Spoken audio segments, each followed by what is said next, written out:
Den skal i tiden tirsdag eftermiddag. Vidste I, at i gamle dage, når en støber havde støbt en kanon, så skulle han selv sidde ovenpå den, når det første skud blev affyret? Hvorfor det?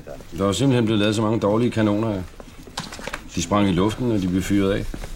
Så blev kongen vred, og så udsendte han et dekret om, at den mand, der havde bygget kanonen, han skulle selv sidde ovenpå den, når det første skud blev affyret. Nej, for helvede, du må skulle for fanden snart få noget andet end de der frysepils her. De har fået det samme i 5 dage nu, mand. Hvem er det, der har lavet ovnen nu? Det er mig, ikke? Du laver bare din egen ovn, ikke? Du laver bare din egen mad. Luk røven. Der er kræfter med grøntsager, alt muligt lækkert på, ja, ikke?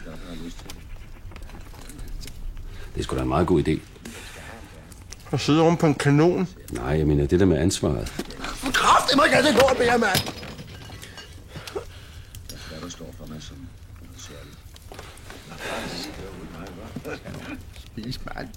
Hvor mange pistoler og rifler har du solgt i dit liv, Arne? Ja, det ved jeg sgu ikke. Hvad nu, hvis du en dag blev skudt med en af dine egne pistoler? Jamen, så vil jeg jo nok bede ham, der gjorde det, om at tage med ud af borget, tror jeg. Ja.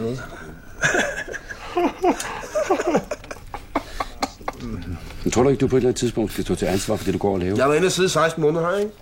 Det er kraft, det må da lige gyldigt, og Arne har sagt bazooka til en prøveløs af grønlænder. Jeg skal have noget mad. Jeg skal have et bad. Jeg stinker af munden røv. Jeg skal have noget coke. Det kan du ikke få. Det skal jeg have.